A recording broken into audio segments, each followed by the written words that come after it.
Stop. Just stop. Every minute you spend consuming other people's creativity is killing your own. But here's the thing. Over all of my years working on the podcast, this YouTube channel, creating content, I've discovered something that's counterintuitive that completely changed my creative life. I used to wake up every morning and immediately reach for my phone, scrolling through social media, news feeds, and endless inspiring content done by other creators. I'd absorb dozens of ideas before even getting out of bed in the morning, feeling productive, but I also felt strangely empty. It wasn't until I found myself staring at a blank page, unable to write or create, that I realized I'd lost my own voice in the noise of constant consumption. This pattern haunts many of us. We consume endlessly. We consume those articles, the blog posts, the videos, the podcasts, the social media, believing we're gathering inspiration, when in reality, we're drowning our own creative voice in a sea of other people's ideas. But what if the key to unlocking your creativity isn't about consuming more, but about consuming less? Remember when you were a kid? You could spend hours building imaginary worlds, creating stories, or solving problems in unique ways. There was no need to check how others did it first. That natural creativity didn't disappear. It's just buried under layers of other people's thoughts and other people's ideas. I discovered this myself during an extended power outage way back. I was forced to go offline. I initially felt anxious and disconnected, but as hours passed, my mind began to wander in ways it hadn't for years. I couldn't watch TV, I couldn't watch YouTube, couldn't scroll, couldn't check out emails. Ideas flowed more freely. Solutions emerged from unexpected angles. Without that constant stream of input, my own creativity had space to surface. Now, let's take a moment and reflect. When was the last time you created something without first checking out how others did it? Come on, go out and do that Google search. See if somebody else solved that problem. When did you last sit with your thoughts long enough to hear your own ideas emerge? The challenge isn't just about information overload. It is about our growing discomfort with our own unfiltered thoughts.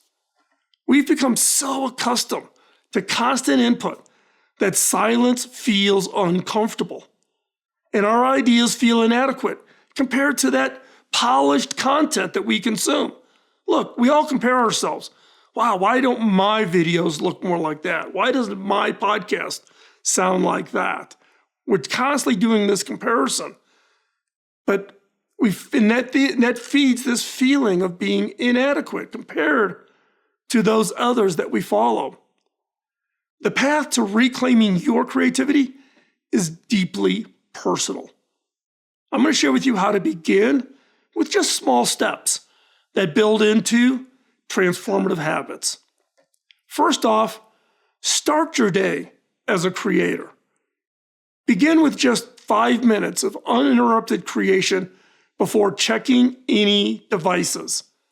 Now, this might feel uncomfortable at first, but you'll be surprised at how quickly these moments become the most energizing part of your day.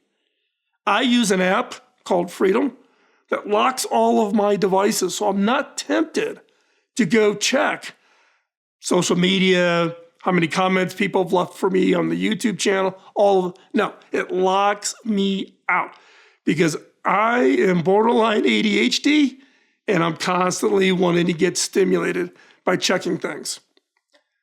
But as part of this 5 minutes, keep a notebook. Keep a notebook by your bed for those morning ideas. Our minds are often clearest upon waking, before the day's noise kind of creeps in. Even a few bullet points or rough sketches can capture valuable insights. Make your first hour about output, not input. Instead of immediately consuming email, news, and social media, use that time for your own thoughts and ideas. Within weeks, you'll notice your original thinking becoming stronger and clearer. Trust me. Second step, create safe spaces for your ideas. Notice and protect your natural thinking times, whether it's your morning shower or the commute or even walking. These moments are already part of your daily routine. Now they can become your creative sanctuary. Start with just 10 minutes of disconnected time, no phone, no input, just you and your thoughts. As this becomes comfortable, you'll naturally want to extend those periods. Yes, I find it incredibly hard to be in a car and not be listening to a podcast or playing my Spotify playlists. But now I've gotten this habit of not having anything on and letting my mind just wander. It's hard. You got to learn to be comfortable with your own thoughts. At first, silence it just feels uncomfortable. It doesn't feel productive. I can listen to a podcast or I can do an audiobook. That's continuing to feed me. However, like developing any new skill, your ability to think deeply without constant input will actually strengthen with practice. Input doesn't mean quality of thinking. Input does not mean quality of ideas. We've allowed so much input, it's drowning out our own work. 3, build your creative confidence. Begin with tiny projects that are just for you. No pressure, no audience, you don't have to show it to anybody, no expectations. These private creative experiments help you rediscover what naturally interests and excites you, a la my 3D printer. Notice and celebrate your original ideas, however small. Each authentic thought is evidence of your creativity emerging. Keep a simple list of ideas that surprised or delighted you. And track your journey. Track these little projects in your daily journal, your creativity journal. But it's not to judge or evaluate, but it's to witness your progress. Looking back over a few weeks, you'll see how your natural creativity has begun to flourish with more space to grow. Remember, every creative giant started with small steps. These practices aren't dramatic transformations. They're about creating small spaces where your natural creativity can gradually emerge and strengthen. Each tiny step forward builds momentum towards a more authentic, more fulfilling creative life. And that's what I want for you. Now, it's your turn to create.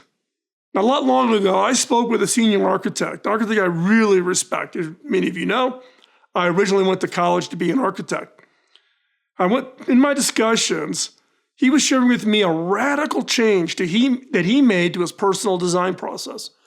Instead of starting each project by researching similar buildings, I got to design a hospital or I'm designing a restaurant or whatever, and looking at the current trends, he begins with 2 hours of pure conceptualization. Just him, a pencil, and a blank piece of paper. He shared with me, he says, look, Phil, the first concepts aren't always perfect, but they're authentically mine. When I look at reference materials later, I do it to refine my vision, not to replace it. And the difference in my originality of my work has been dramatic. Think about that. An architect finding a different way to bring his natural, his authentic creativity rather than just being inspired and imitating others. And the difference in his originality, he noticed it was dramatic. This approach reflects a fundamental truth about creativity. Your most valuable asset is not your ability to absorb others' ideas. It's your unique perspective, your unique ideas, your vision. When you clear away the noise of constant consumption, you create space for your ideas, your vision to emerge and evolve. Now, my own journey of reducing consumption has led to more original thinking and deeper satisfaction in my work.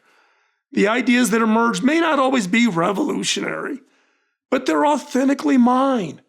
And I discovered that authentic creativity, however simple, resonates more deeply than polished imitation.